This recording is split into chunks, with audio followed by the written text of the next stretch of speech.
In the lawless heartland of the Wild West, where bullets spoke louder than words and outlaws reigned supreme, one name echoed through the canyons and haunted the dreams of the righteous: Jesse James, the notorious rebel whose legend still lingers in the dust of history.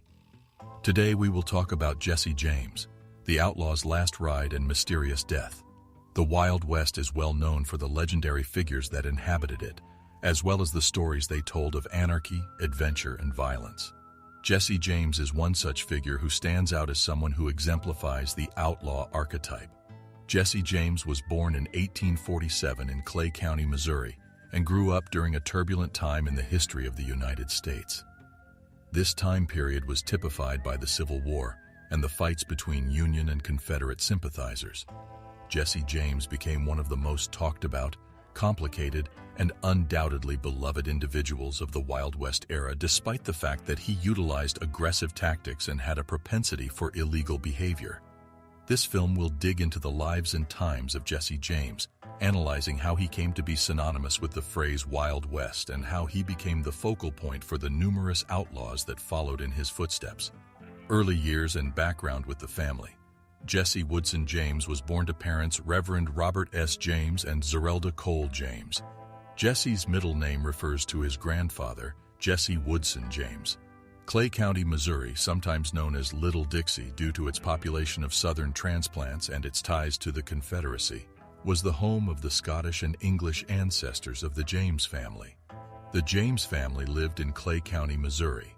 Jesse was the middle child of 4 in his family, which also included an elder brother named Frank, a younger brother named Robert Jr., and a sister named Susan Lavina.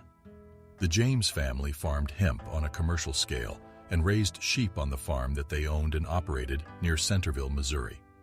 The farm consisted of 100 acres. The fact that the family owned enslaved people is evidence of their commitment to the institution of slavery, which played a significant role in a great deal of the region's economic activity at the time. Reverend Robert James, Jesse's father, was a prosperous hemp farmer and a Baptist minister who had traveled to Missouri to assist in the establishment of William Jewell College in Liberty. Jesse was named after his father. Tragic events and unstable conditions. Jesse's father, Robert James, gave in to the pull of the California gold rush and moved the family west to California in the year 1850, which threw the young Jesse's life into disarray and made it difficult for him to find a sense of stability. Unfortunately, cholera took its toll on him, and he passed away not long after landing in California, leaving his family without a father.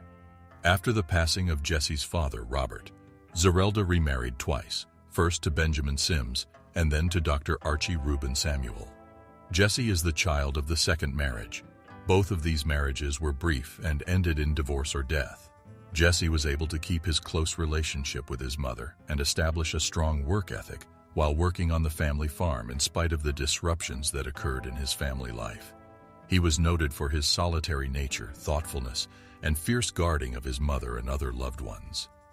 Frank, Jesse's brother, had a profound love for literature, particularly the Bible, and the family anticipated that he would pursue higher education.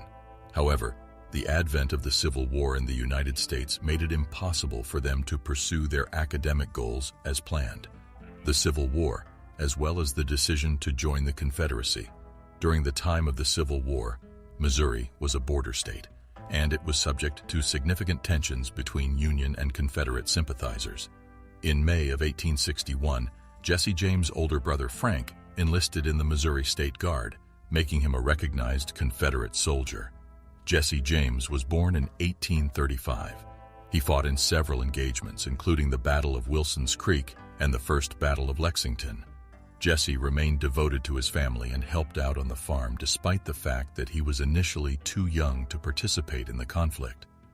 Despite this, he yearned for action and ultimately joined his brother in supporting the cause of the Confederacy.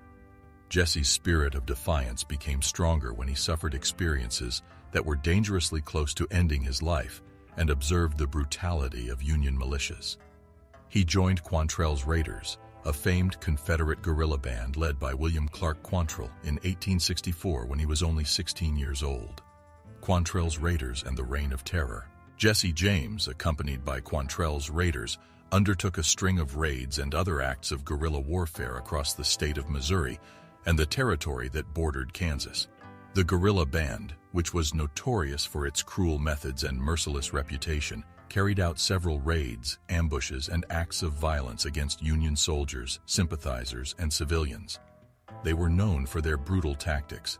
Jesse James and his fellow raiders earned a reputation as some of the region's most fearsome and dangerous combatants while they were under Quantrell's leadership. This was due to the fact that they struck dread into the hearts of their adversaries. During this time, Jesse James became known for his superb horsemanship, marksmanship, and tactical skills.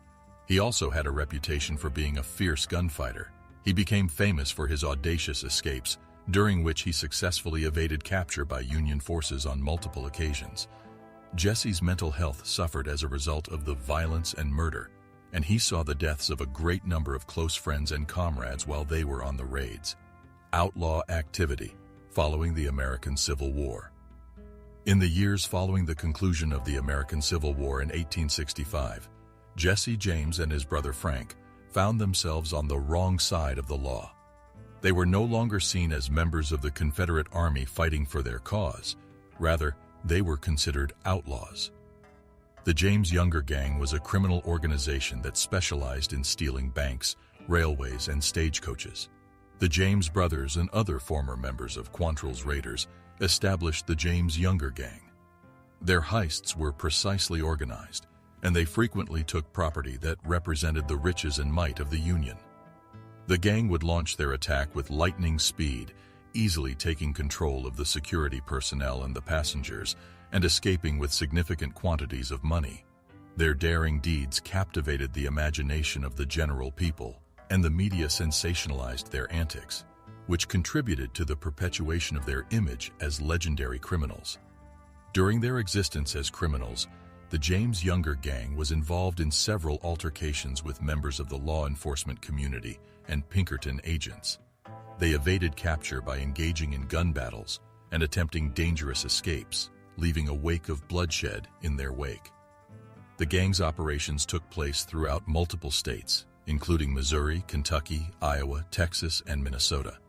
The afterlife and its impact. The infamous Northfield Raid took place on April 3, 1882, and it was the incident that eventually brought an end to the reign of the James Younger Gang. The gang encountered opposition from the citizens of Northfield, Minnesota, and the police enforcement officers in the area when they attempted to rob the First National Bank of Northfield. The subsequent gunfight led to the murders of 2 members of the rival gang, and it also led to the arrest of the Younger brothers. On the other hand, Jesse James was able to evade capture during the operation, but remained a fugitive for the rest of his life. On April 3, 1882, a member of his own gang named Robert Ford, who was after the reward money offered for James's capture, shot him to death, which ultimately led to his death. Jesse James's passing signaled the end of an era and cemented his position as a famous outlaw in the United States. In spite of the fact that Jesse James engaged in illegal activity, he captured the American public's imagination. In the view of many, he rose to the status of a folk hero and became a symbol of defiance against the established order. His narrative has been romanticized and represented in various books, movies, and other forms of popular culture throughout the years. That's all for today. Let us know your thoughts in the comments below, and don't forget to like, share, and subscribe to our channel for more videos. See you next time.